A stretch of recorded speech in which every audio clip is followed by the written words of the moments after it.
J'ai commencé, j'avais 27 ans. Donc j'achetais moins cher et j'étais 2 fois plus rentable.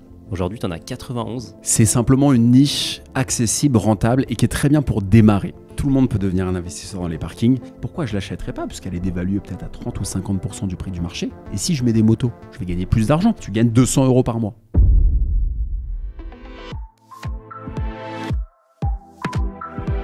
Bonjour et bienvenue dans un nouveau Finari Talk. Aujourd'hui, on va parler immobilier. Mais on va pas parler des appartements.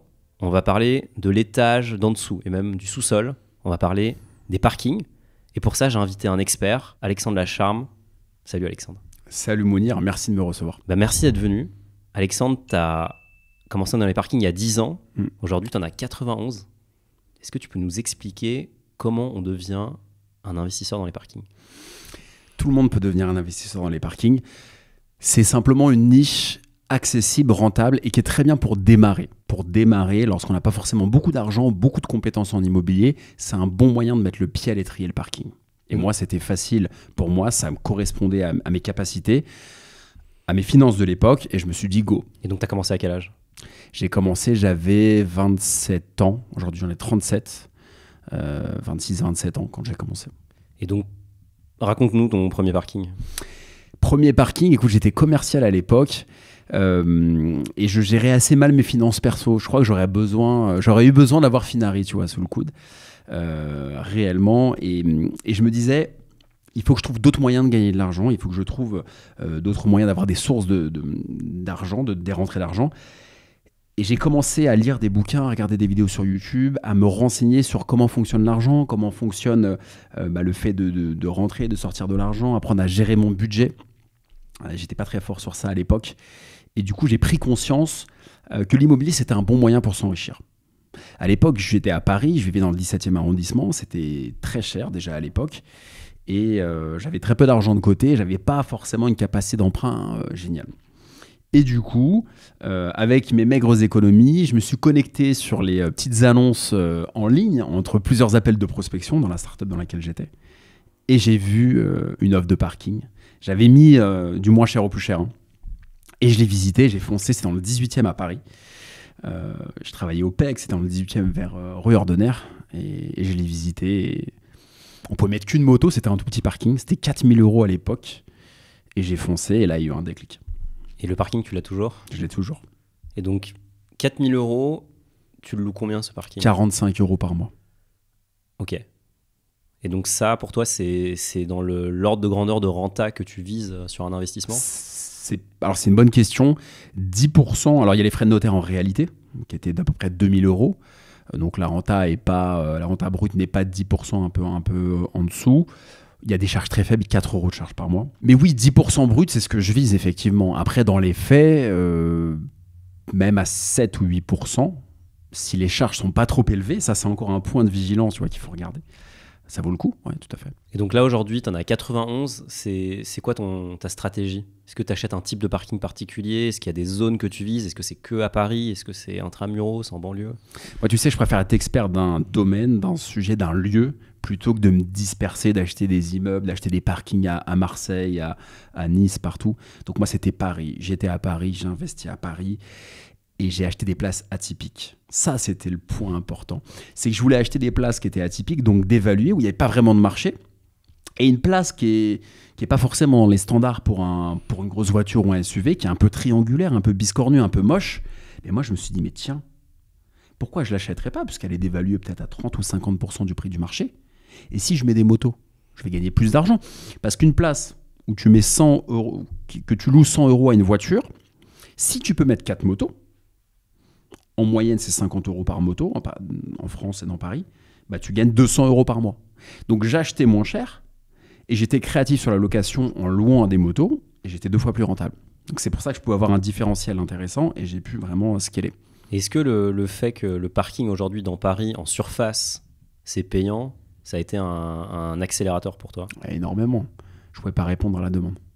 Mais ça, c'est quelque chose que tu avais anticipé ou c'est un peu honnêtement, bon endroit, non. bon moment? Honnêtement, non. Donc tu as eu un peu de Il y a chance. 10 ans, je ne l'avais pas anticipé du tout. Ouais, parce qu'on rappelle que c'était gratuit. C'était gratuit. C'était gratuit il y a encore pas si longtemps que ça. Avant septembre 2022, c'était gratuit à Paris de te garer pour les 2 roues.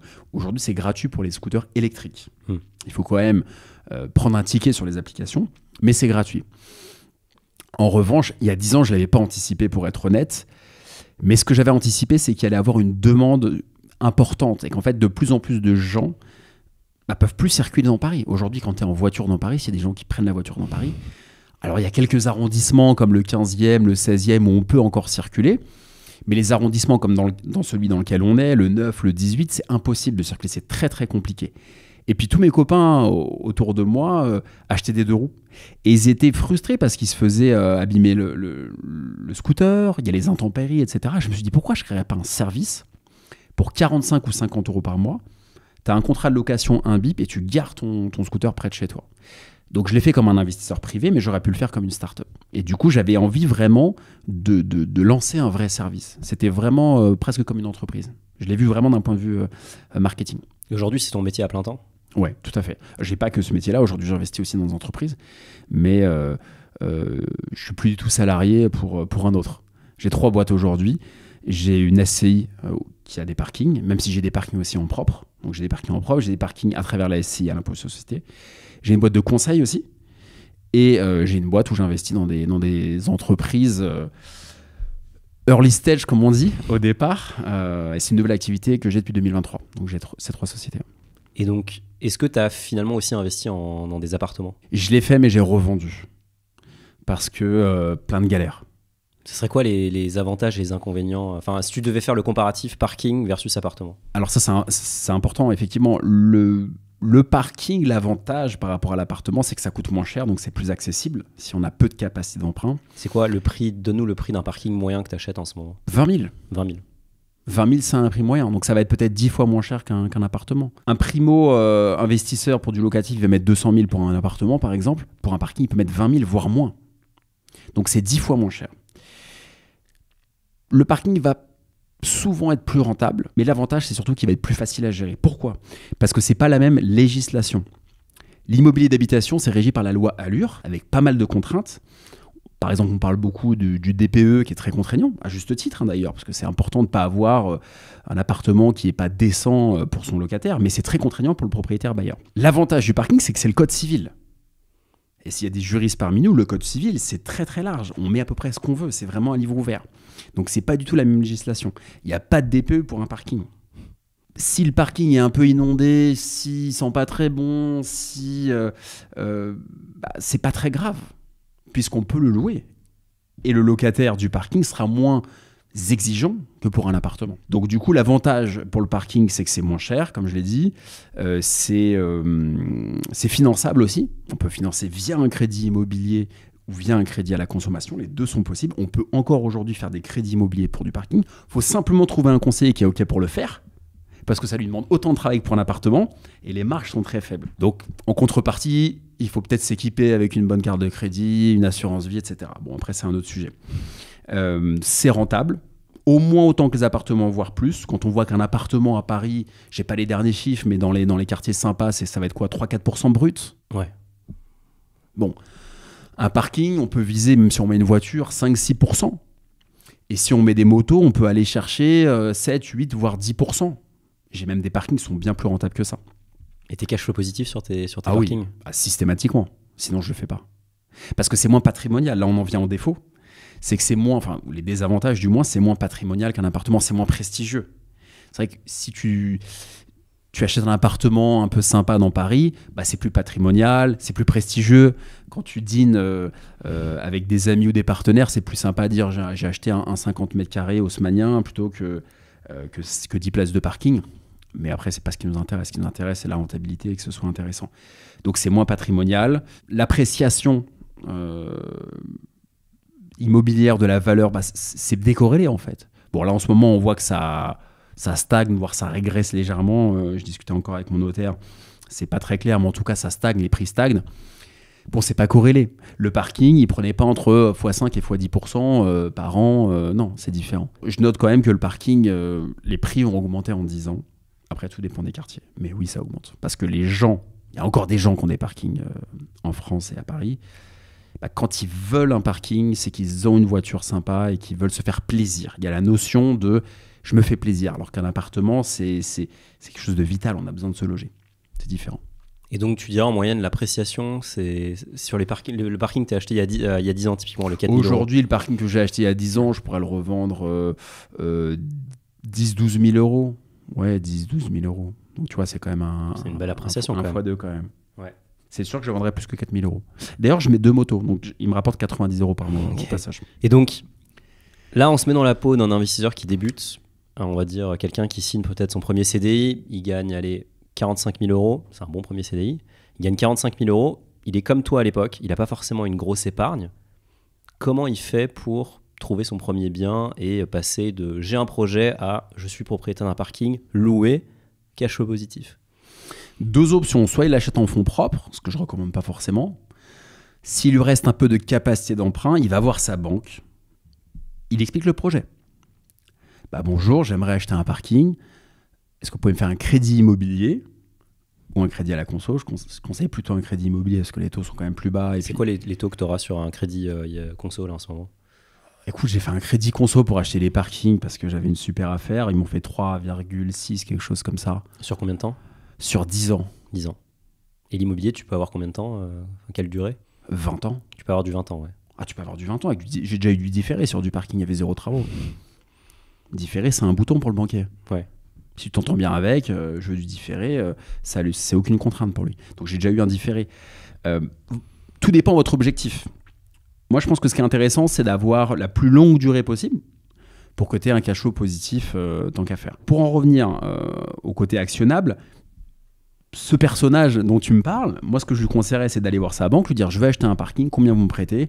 Bon, bah écoutez, je peux vous prêter pas mal. Donc, si le projet est à 30 000 €, grosso modo, frais de notaire inclus, bah, une fois qu'il a cet accord de principe, il va pouvoir aller sur les petites annonces.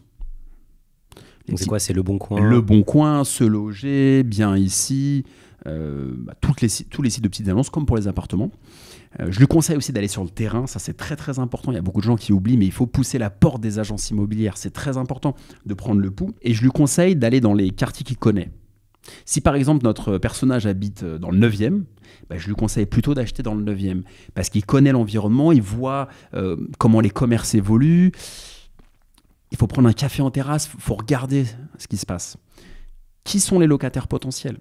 Est-ce que c'est plutôt des cadres? Est-ce que c'est des jeunes, des gens un peu plus âgés? Est-ce que c'est des voitures? Est-ce que ça peut être des motos? Qui vit là? Tu vois, c'est important. Ensuite, une fois qu'il va visiter, bah, il se renseigne, il se forme, et puis il peut faire une offre d'achat.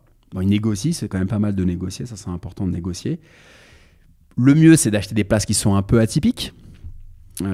S'il veut mettre des 2 roues par exemple, et ensuite bah, il fait l'offre d'achat, il fait le financement, il passe chez le notaire, il achète la place, et puis voilà, il encaisse les loyers. Et comment il loue après? Tu mets ton annonce sur Le Bon Coin, sur Se Loger, tu fais signer un bail de location code civil, c'est pas obligatoire mais c'est préférentiel, tu te fais payer par virement et non en espèces, c'est quand même mieux, surtout quand on a plusieurs locataires, et après ça roule, hein.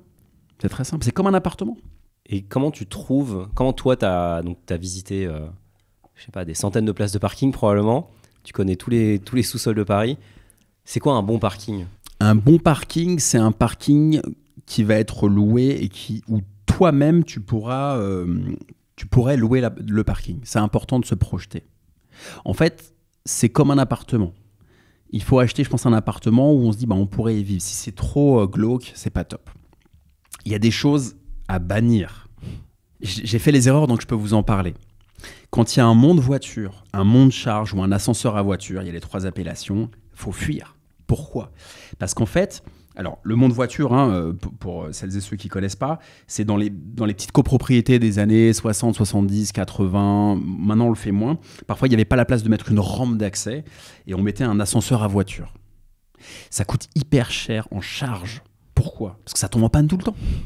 Ça tombe en panne tout le temps. Et du coup, le syndic fait venir un technicien. Le technicien, il allume le syndic et qui paye, c'est toi là en tant que copropriétaire. Donc évitez ça pour 2 raisons. Première raison, ça va tomber en panne régulièrement, donc ça va faire exploser les charges. Et deuxième raison, ça va faire peur aux locataires, parce que quand ça tombe en panne, c'est toi qu'ils appellent, et souvent le réseau ne passe pas. Donc c'est appel d'urgence. Moi, ça m'est arrivé dans le 11e, j'ai 6 places dans une copropriété. L'ascenseur est tombé en panne 2 semaines, j'étais dans le sud de la France. Bon, les vacances, elles étaient gâchées, parce qu'ils n'arrêtaient pas de m'appeler, tout le monde était en vacances, c'était l'enfer. Donc évitez ça. C'est un piège, parce que souvent, vu que c'est un peu galère sur le SAV, c'est moins cher. Donc le débutant va avoir une place qui vaut 15 000, alors que dans l'immeuble d'à côté, c'est 30 000. Il va se dire, mais je fais une super affaire. Tu as juste à regarder les charges et à regarder que c'est un monde de voiture, et il y aura des problèmes. Et en plus, à la revente, c'est pas top. Donc ça, je déconseille d'aller trop bas dans les sous-sols. À partir de -3, c'est pas top. Parce que c'est glauque. Bah oui, et puis tu perds du temps. Ouais, c'est vrai. Quand tu es pressé, tu veux gagner du temps quand tu es en parking. Si tu es locataire, Monia, tu mets un coup de bip, tu arrives, tu gares ta voiture 20 mètres après, ça prend 2 minutes. Si tu dois aller au -4 dans une grosse résidence avec 2 sorties et tout, ça va te prendre 15 minutes. Bah, peut-être que 15 minutes, tu vas changer de parking. Tu vas dire à ton propriétaire bailleur, bah, vous êtes bien gentil, vous êtes sympa et tout, mais moi je vais prendre un autre parking. Donc c'est glauque et tu perds du temps. Faut que ce soit clair aussi, que ce soit bien éclairé, c'est important. S'il y a un gardien, c'est mieux. Faut pas que les charges soient trop élevées, parce que les charges, ça peut exploser. Hein. Ça va être pour une place entre 10-15 euros minimum pour une voiture par mois, jusqu'à 50-60 euros. Et c'est les charges, c'est quoi? C'est pour charges de copropriété, oui, bien sûr. Au même titre, tu participes aux charges de copropriété comme pour un appartement. Donc tu as des tantièmes dans la copro. Bien sûr. Tu t'as dit tout à l'heure que tu avais 6 parkings dans un immeuble. Ouais. Est-ce qu'il y a un intérêt à acheter des lots du coup? Oui, parce que parfois c'est moins cher. Bien sûr qu'il y a un intérêt. Moi, je l'avais acheté, c'était off-market, j'avais acheté 12 000 euros les 6 places, donc 2 000 euros la place. C'était des toutes petites places moto. Après, j'avais beaucoup discuté avec l'agent immobilier. C'était un peu compliqué parce que le vendeur avait des dettes envers la copro. C'était un peu nébuleux. Et du coup, il y a une opportunité. Donc oui, acheter des lots. Mais ce n'est pas une obligation. Moi, je recommande toujours de commencer petit. Et c'est bien de commencer avec une petite acquisition, même pour un parking. Quelqu'un qui vient me voir, qui me dit « Alexandre, est-ce que je peux me lancer sur un parking à 50 ou 60 000 euros ?» Alors certes, il est beau, il est avenue de Courcelles, etc. Moi, je déconseille. Commence par un petit parking à 10-15 000 euros, un peu biscornu, dans un quartier bien choisi, et c'est mieux pour commencer. Il faut toujours être prudent. Et aujourd'hui, ta spécialité, c'est les motos. Du coup, tu fais que ça? Tu fais que les 2 roues? Je fais pas que les 2 roues. J'ai aussi des voitures, mais disons que c'était plus rentable. Et je voyais une part de marché qui n'était pas adressée, en fait. J'ai senti l'opportunité. Et c'est vrai que j'ai été un des premiers à le faire. J'ai vu une personne qui le faisait en 2013, il l'avait fait une fois, et j'ai décidé d'accélérer fort, en fait, de faire uniquement ça, parce que c'était plus rentable. Parce que, comme je t'ai dit, moins cher à l'achat, parce que place atypique. En fait, les agents IMO ne savaient pas quoi en faire. Les propriétaires encore moins. Ils disaient, mais qu'est-ce que je vais faire d'une place où je mets qu'une moto? En fait, ils n'avaient pas compris qu'ils pouvaient mettre une moto. Donc, ils mettaient du rangement, etc. Et du coup, tu pouvais louer plus fort, et il y a plus de demandes. Donc, j'ai les deux aujourd'hui. Et là, typiquement, si tu achètes une place normale, voiture, c'est toi qui vas la découper. Comment tu vas faire du marquage au sol pour que ça soit... Tu as totalement le droit de le faire. Ouais. Ça, c'est important de le dire. Dans la mesure où tu boxes pas, où tu n'ériges pas un mur en briques, etc. Tu peux pas faire une modification en dur. Sinon, il faut l'accord de la copro si tu fais un boxage. En revanche, ce qu'on a le droit de faire juridiquement, c'est d'acheter une bombe de peinture ou d'acheter un autocollant exprès et de faire un marquage comme tu le sens. Qui prend 2 minutes à faire. Qui prend 2 minutes. Et ensuite, il faut prendre le soin d'aller voir son syndic et de demander des bips. Donc ça, parfois, ça peut être un peu plus compliqué. Il faut simplement leur expliquer. Et il ne faut pas que ça crée trop de jalousie aussi avec les copropriétaires, parce qu'ils peuvent se dire « Moi, j'arrive pas à louer mon parking. » Et le petit jeune à côté, il met 4 motos. Oh là là. Ça m'est arrivé une seule fois en 10 ans. Mais d'où l'intérêt d'avoir un syndic qui soit bien, de se renseigner. Tu vois, il faut vraiment bien creuser le sujet. Et d'ailleurs, du coup, tout à l'heure, on parlait du cas de l'investisseur primo-accédant. Il a acheté son premier parking. Il le détient comment? Tu as parlé de SCI tout à l'heure. Tu as parlé de la détention en propre. Ouais. Tu as les deux manières de faire. Ouais. Soit tu achètes en nom propre. C'est ce qu'il y a de plus simple. C'est ce qu'il y a de moins cher. Au départ. Bon, après, tu payes plus d'impôts, mais je vais y venir. ou soit tu l'achètes à travers une société, une structure juridique. Et en général, celle qui est favorisée pour l'immobilier, c'est la société civile immobilière, que tu peux choisir d'assujettir à l'impôt sur le revenu, pour éviter l'indivision souvent, ou alors à l'impôt sur les sociétés. Nous, ce qui va nous intéresser pour le parking, c'est plutôt à l'impôt sur les sociétés, parce que là, dans ce cas-là, tu rentres dans la fiscalité des professionnels, et effectivement, tu es imposé sur tes bénéfices, à hauteur de 15%. Quand tu fais moins de 40, c'était 38 000, maintenant c'est 40 000 et quelques, tu as 15% d'IS. C'est un peu plus compliqué parce qu'il faut créer la structure juridique, il faut avoir une comptabilité, donc ça coûte plus cher. Quand on détient en nom propre, c'est le régime fiscal, enfin c'est les revenus fonciers.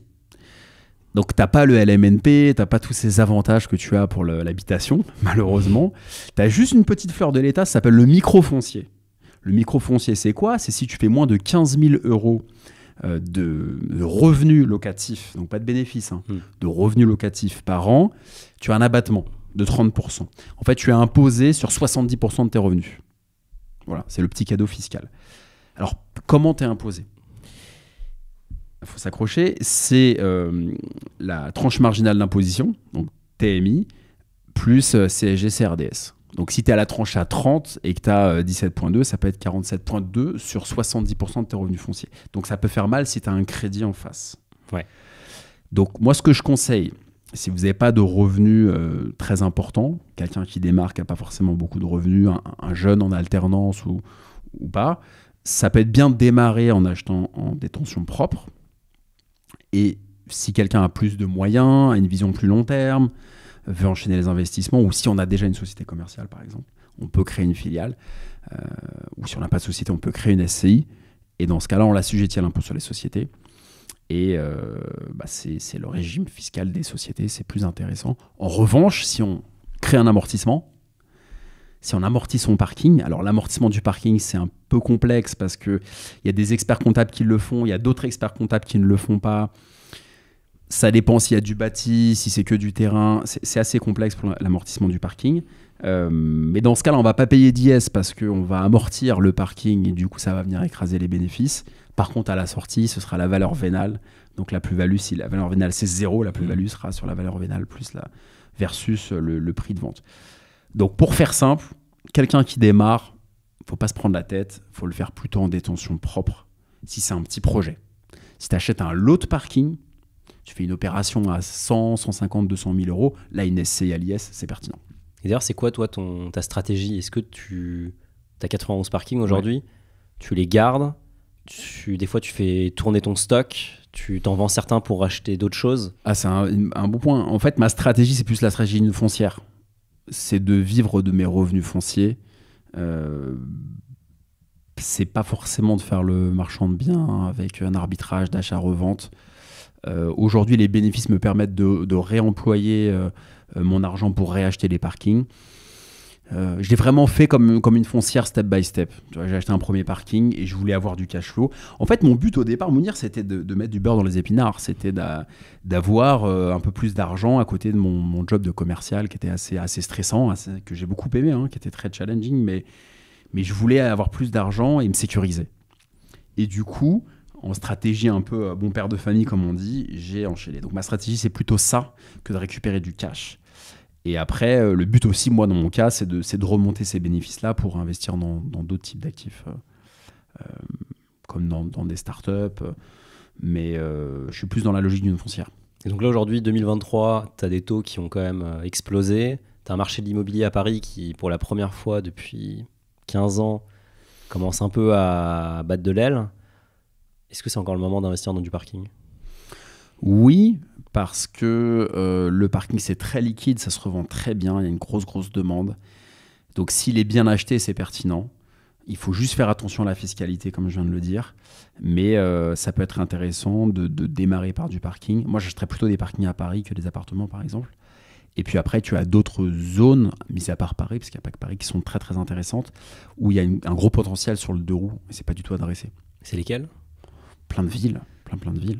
Marseille, Bordeaux, quasiment toutes les villes petites à moyennes, le deux roues n'est pas adressé, à part par les institutionnels qui ont vu les privés comme moi créer des parkings moto et qui s'y sont mis. Quand on va voir les institutionnels comme Indigo, Interparking, ils ont une offre de parking moto qui est souvent d'ailleurs plus chère que la nôtre, investisseurs privés. Mais ils l'ont tous. En France, à Monaco, j'y étais il n'y a pas longtemps, au Portugal, un peu partout ils l'ont. Donc il y a de gros potentiels partout en France, pas uniquement à Paris. Disons qu'à Paris, ça s'est développé assez fort. Il y a pas mal de concurrence aussi, à force d'en avoir parlé. Il y a pas mal de concurrence, mais c'est très bien. D'ailleurs, tu en as parlé dans ton livre, qui est vraiment pas mal, dans lequel tu montres, tu donnes un guide vraiment étape par étape. Je crois qu'il y a 9 étapes qui permettent en gros, de passer, de devenir à son tour investisseur immobilier. C'était quoi l'idée derrière le bouquin ? Écoute, Mounir, l'idée derrière le bouquin, c'était de retransmettre pour les gens qui étaient un peu dans mon cas. Il y a plein de gens qui se disent comment je vais investir. Soit ils ont de l'épargne, ils ne savent pas quoi en faire. Il y en a beaucoup. Il y en a beaucoup, ouais. Il y en a beaucoup. Et dans ce cas-là, toi, tu peux les aider à comprendre comment structurer leur épargne et leur trouver des solutions. Ça, c'est très complémentaire. Et puis, tu as des gens qui n'ont pas d'épargne et qui veulent s'en constituer une aussi. Tu as les deux cas de figure. L'idée avec le bouquin, c'était de se dire, tu vois, à force de passer dans des podcasts, j'avais de plus en plus de gens qui me posaient des questions. Et je me suis dit, il faut compiler ça dans un livre. Et il faut aussi donner envie aux gens de se lancer. Et c'est très mystérieux le parking pour beaucoup de gens. Moi inclus. Donc tu vois. C'est très mystérieux. En fait, le parking, tout le monde se dit, c'est une bonne idée. Ah, j'y ai pensé. Ma belle-sœur y a pensé. Mais je ne l'ai pas fait. Je ne comprends pas bien, mais c'est bien, etc. Il y a un côté très nébuleux. Et du coup, je voulais vulgariser ça de manière très simple, très décontractée, en racontant un peu aussi mon histoire pour vraiment ancrer et contextualiser. Tu vois, je ne voulais pas faire investir dans le parking pour les nuls. Je voulais vraiment le contextualiser avec du vécu, mais sans tomber dans le truc uniquement inspirationnel, témoignage, vraiment ensuite en mettant une méthode activable. C'est pour ça qu'il y a les étapes. Donc en fait, il y a l'histoire, un peu de backstory, la méthode, parce que les gens ne savent pas quelle est la méthode. Il y a même des gens qui ne savent pas que c'est de l'immobilier, le parking. Et ensuite, les erreurs, ce qu'il faut faire, pas faire, etc. Donc c'est que de l'expérience, et je l'ai écrit seul pendant 8 mois, je l'ai publié chez Erol, et il a un super accueil, il s'en vend pas mal. Ouais. Trop bien. Est-ce qu'il y a des secrets, alors tu peux pas tous nous les donner, mais est-ce qu'il y a des secrets pour trouver les bonnes offres ? Déjà pour trouver les bonnes offres. Pour trouver les bonnes offres, tu peux trouver des bonnes offres partout. Parfois, quand l'annonce n'est pas belle, c'est là où il y a une belle offre. Donc, c'est-à-dire pas de photos ou photos moches ou écrit à l'arrache. En fait, souvent, les agences mettent des annonces qui sont très bâclées pour le parking. Parce qu'elles se disent, mais un parking, elles se disent, mais comment un parking, pourquoi je mettrais une photo, c'est moche. Mais une photo, c'est essentiel. Parce que la photo va te permettre de comprendre si tu peux mettre des motos ou pas. Je m'explique. Si tu as une place de parking qui est coincée entre 2 places de voiture, tu te doutes bien que tu peux pas mettre 4 motos parce que les motos du fond pourront pas sortir. En revanche, si la place de parking, il n'y a pas de voiture à gauche, il n'y a pas de place de voiture à droite, là, tu peux faire une optimisation. Donc, la photo est essentielle. Demandez une photo. Donc, parfois, une annonce mal rédigée, c'est quelqu'un qui s'en fiche. Et quelqu'un qui s'en fiche, c'est peut-être quelqu'un qui est pressé. Et c'est peut-être quelqu'un qui veut vendre vite. Ça tombe bien, nous, on veut acheter. Donc, vous arrêtez pas à la qualité de l'annonce, allez sur le terrain, sympathisez avec les agents immobiliers, essayez d'avoir du off-market, parlez-en dans votre entourage, autour de vous, l'entourage, les gardiens, les gardiennes d'immeubles, les ventes aux enchères, il y a des affaires à faire intéressantes. En fait, il faut en parler partout. Tu peux trouver du parking un peu partout. Il faut sortir d'Internet, il ne faut pas non plus être full digital, je pense. Ouais. Voilà. Tu as parlé de la moto. Ouais. Est-ce que le vélo, c'est aussi un marché potentiel ? Bien sûr. Bien sûr, le vélo, c'est un très très gros marché. Surtout que maintenant, on en discutait un peu en off, mais il y a pas mal de vélos électriques à Paris. Qui valent cher. Qui pèsent le poids d'un âne mort. C'est compliqué. Et tu n'as pas forcément un local à vélo quand tu vis dans une grande ville. Et du coup, le parking vélo est très très pertinent. Il y a même des startups qui se lancent là-dedans. Donc oui, effectivement. Il faut simplement apporter de la sécurité à ton locataire, c'est-à-dire un rack à vélo qui soit performant, qui soit perfectionné, où la personne ne va pas se faire voler le vélo. Mais bien entendu, que tu peux mettre vélo, ça peut être plus intéressant. Parce que sur une place de voiture assez spacieuse, tu peux mettre peut-être plus de vélos certainement que de motos. Et sachant qu'un vélo électrique, ça coûte cher, je pense que tu peux gagner plus d'argent avec un vélo électrique. Je ne l'ai pas fait parce que Pas parce que je peux pas tout faire, être partout, etc. Je suis un particulier. Hein. Mais il y a du potentiel, il y en a qui le font et je le fais aussi. De manière minoritaire, mais je le fais. C'est une très très bonne idée. Et dans le même genre, les scooters électriques, est-ce que toi, tu loues déjà à des gens qui ont des scooters électriques et est-ce que tu équipes tes places de prise pour rendre la place encore plus compatible avec ce mode-là? Alors c'est un vrai sujet, même pour les voitures d'ailleurs. Ouais. C'est un vrai sujet. En fait, aujourd'hui, il y a des startups qui m'appellent pour proposer leurs services. Mais qui va payer? Est-ce que c'est le locataire? Est-ce que c'est le propriétaire qui renvoie au locataire? Tu veux dire payer l'installation? Ouais, qui va payer l'installation, qui va payer aussi l'électricité. Ouais. Ils n'ont pas pris en compte aujourd'hui à date le fait qu'il puisse y avoir plusieurs deux roues sur une place. Ok. Il y a eu ce cas de figure, j'ai discuté avec les startups en place et je leur ai dit, mais vous avez oublié une chose, c'est qu'aujourd'hui, il y a de plus en plus de parking moto, de colocation de parking.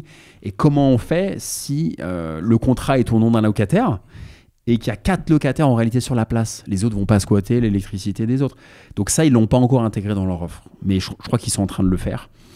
J'ai quelques locataires qui ont des scooters électriques, mais le gros aujourd'hui, c'est le scooter thermique. Mais c'est en train de venir dans les conversations lors des AG, mais comme tu le sais... avec les syndics, c'est souvent assez compliqué, assez laborieux. Il y a quelques années de retard, donc c'est sur la table, mais c'est pas une urgence ultime pour les propriétaires d'appartements qui ont une place de parking de solutionner ça. Et tu as beaucoup de parking, du coup, 91. Est-ce que, je vois que tu as une montre, tu as investi dans les montres. C'est quoi le reste de ton patrimoine? Les montres, j'investis beaucoup dans les montres. Enfin, beaucoup, pas mal. Pour le plaisir ou c'est aussi un placement pour toi? Parce que là, tu la portes quand même. Donc déjà, je la porte, oui, je la porte. T'es en scooter, tu peux tomber. Je suis manche longue, tu vois. Ouais. Ah, je peux l'assurer d'ailleurs. J'ai vu une startup qui fait des assurances de montres. Ça existe. Mais c'est pour le plaisir. Donc t'aimes l'objet? J'aime l'objet. C'est un bon investissement aussi. Tu vois, certaines marques, c'est un bon investissement. Aujourd'hui, en fait, quand j'ai un peu d'argent, j'ai 3 problématiques. C'est est-ce que j'achète une montre, est-ce que j'achète un parking ou est-ce que j'investis dans une startup? Aujourd'hui, là, en 2023. La montre, c'est le côté plaisir. Sympa. Puis ça, je fais partie de clubs aussi de passionnés de montres. On échange. Ça peut être des opportunités de business également. C'est assez chouette. La startup, c'est très risqué, mais ça me plaît énormément parce qu'il y a toute l'aventure humaine et ça, c'est nouveau pour moi. Et puis après, il y a le côté plus raisonnable. Plus step by step, c'est le parking. Que tu maîtrises. Que je maîtrise, effectivement. Là, je suis dans ma zone de confort dans le parking. Parce que ça fait 10 ans que je le pratique. J'en ai écrit un livre. Je fais aussi du consulting là-dedans. Donc, vraiment, je maîtrise ça et j'aime ça. Mais tu es entrepreneur aussi et tu sais qu'on a besoin de challenge. Et c'est vrai que j'aime bien aussi découvrir des choses que je ne connais pas et apprendre. Est-ce qu'il y a des façons d'investir indirectement dans du parking, type une SCPI qui ferait ça, ou enfin tu vois, de s'exposer à la classe d'actifs sans soi-même aller acheter du parking? Écoute, je ne sais pas, on me sollicite beaucoup de le faire.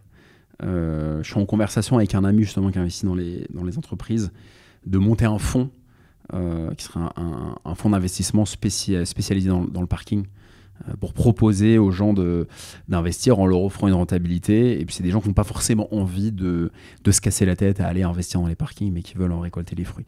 Donc c'est dans la to-do list pour la rentrée. Et tu penses que ça scale? Tu pourrais, si tu as 10 millions à déployer, faire des meilleures affaires que aller acheter avec 20 000 euros par-ci, 20 000 euros par-là? Ah, bien entendu. Non, il y a des très très beaux lots à acheter partout en France et en Europe, mais surtout en France. Il y a plein de gens qui ne comprennent pas que le parking, c'est une super opportunité. Il y a pas mal de gens qui n'ont pas compris qu'on pouvait mettre des 2 roues. Tu vois, c'est un phénomène qui est très urbain, qui est très parisien même, qui est très urbain, mais qui est surtout très parisien. Donc effectivement, dans pas mal de villes, il y a du déploiement à faire. Il y a des affaires très intéressantes à faire en lot. Non, quand on négocie fort, quand on sait négocier, quand on sait exploiter, quand on a les bons partenaires dans le parking, on peut faire des choses très très intéressantes, tout comme en achetant des immeubles, etc. Mais il y a moins de concurrence. Aujourd'hui, tu es face à des particuliers principalement en termes d'acheteurs? De locataires, tu veux dire? Non, disons tes concurrents sur le marché, quand tu es sur les lots intéressants.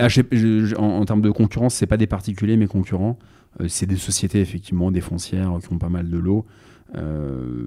C'est plus des grosses sociétés, mes concurrents. Les particuliers, en général, un particulier, il a 5-6 places maximum. On peut avoir 10 places, mais après, ça peut être chronophage. Donc moi, c'était mon choix, si tu veux, d'y aller fort, parce que je voulais vraiment poncer le truc et aller à fond. Mais après, la plupart des gens, ils veulent simplement avoir 200-300 euros par mois en plus, ce qui est déjà très bien. Et après, ils passent sur des appartements, sur des immeubles, sur autre chose, quoi. Moi, je voulais vraiment développer le parking à fond. Tu t'es fixé un objectif patrimonial ou en nombre de parkings ou en cash flow que tu veux générer tous les mois? Jusqu'à 2022, je le faisais en semestre. Je me disais, je veux tant qui rentre, tant. Là, je le fais un peu moins. Je suis plutôt dans l'ingénierie un peu de mes entreprises. Et je veux racheter des parkings, oui, mais je veux y aller plus fort en association parce que j'ai tout fait seul. J'ai jamais investi en association. Et là, le fait de le faire peut-être avec des family office, on a pas mal de projets d'acheter du parking. Là, ce sera intéressant. Mais je vais le faire maintenant. Si tu veux, j'ai 37 ans, donc j'ai envie de... Tu vois, le temps est plus précieux plus tu avances son âge et j'ai envie de mettre mon expertise en m'associant dans des entreprises, tu vois, dans des SCI avec ma boîte et puis un family office et puis de déployer cette compétence pour y aller plus fort et en association.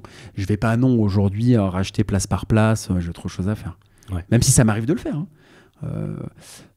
Fin 2022, j'ai racheté une petite place en me baladant dans le 15e. Elle était sympa, pas chère. Je l'ai rachetée, ça m'amusait et c'est une bonne affaire. Mais non, maintenant, je veux faire des choses qui sont encore plus efficaces. C'était un peu l'intro, le parking, sur le spectre d'un particulier. Et du coup, est-ce que, pour terminer, tu as un conseil que tu donnerais à ceux qui nous écoutent et qui nous regardent pour aussi se lancer sur le parking? Le conseil, c'est de commencer petit. En même temps, c'est l'avantage du parking, tu sais, c'est qu'on peut commencer petit. Avec un levier, quand même, tu as dit. Avec un levier, exactement, de la banque. On s'enrichit avec l'argent des autres. On s'enrichit avec l'argent de la banque, souvent. Et ça vaut le coup d'aller voir sa banque, de faire un crédit, d'acheter une place de parking, de la mettre en location. Si jamais, par le plus grand des malheurs, ça se trouve difficilement, c'est liquide, donc vous pourrez la revendre si vous l'avez bien acheté. Et c'est un bon moyen pour moi vraiment, c'est un bon moyen de mettre le pied à l'étrier dans l'immobilier. J'oppose pas du tout le parking à l'immobilier d'habitation, je ne suis pas du tout dans cette confrontation. Je dis simplement que c'est une option, une solution que moi je propose, c'est celle que j'ai faite. Ça pourrait être, tu vois, les caves ou autre chose. Mais en tout cas, pour mettre le pied à l'étrier de manière simple et sécure, parce qu'aujourd'hui, pourquoi les gens n'investissent pas souvent, c'est qu'ils ont peur. En fait, ils n'ont pas les infos, ils ont peur.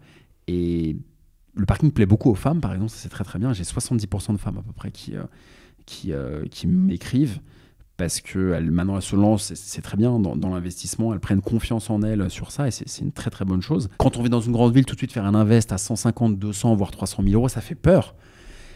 Et du coup là, c'est une manière de dérisquer et de passer à l'action. Et donc ce que je conseille aux gens, c'est de se lancer, de se former avant quand même. Avec ton bouquin. J'ai écrit un bouquin, ils peuvent se former. Ça coûte 24 €. Je pense que ça évitera des erreurs qui coûteront beaucoup plus que 24 €. C'est clair. Ça permet de se former, de comprendre, de voir un exemple déjà de quelqu'un qui l'a fait, et de comprendre les rouages, et après de se lancer, et dans un quartier qu'ils connaissent bien, dans une ville qu'ils connaissent bien, en targetant le bon client, tu vois, un peu l'avatar. Moi, j'ai toujours ce côté marketing en me disant qui vous voulez comme locataire ? N'acceptez pas tous les locataires. Choisissez bien vos clients, comme une entreprise peut choisir ses clients. Et ça se passera bien. Et ça vous donnera le goût d'investir. Tu vois, moi, aujourd'hui, sans le parking, j'aurais pas le goût de créer une entreprise, d'investir dans des startups, mais je serais à des années-lumière. Je sors d'un bac littéraire. Moi, j'ai rien à voir avec tout ça au départ. Et c'est vraiment ça qui m'a mis le pied à l'étrier dans l'investissement, dans le monde de l'entreprise, dans le goût des finances perso, de la finance. Et tu vois, c'est une rampe de lancement. Donc, c'est un bon moyen de démarrer. Et ça va vous plaire. Trop bien. Très beau mot de la fin. Merci encore pour ton partage. C'était hyper intéressant. Moi, j'ai jamais fait de parking, mais je t'avoue que ça me titille. D'ailleurs, je t'avais dit que j'aimerais bien me lancer. Mais j'aime bien ton côté très bon père de famille, hyper terre à terre. Donc, vraiment top. Si vous voulez avoir du conseil, le bouquin d'Alex, franchement, il est pour 24 €. C'est le meilleur ROI, je pense, que vous pouvez avoir. Est-ce qu'on peut te suivre quelque part ? Sur LinkedIn, effectivement, Alexandre Lacharme. Sur Instagram aussi, si vous voulez. Trop bien. Bon, on va mettre ça à l'écran. Je vous dis à une prochaine fois pour un Finari Talk. Merci encore, Alex, pour ta participation. Merci à toi, Mounir. Salut. Très content. Salut. Bonne soirée.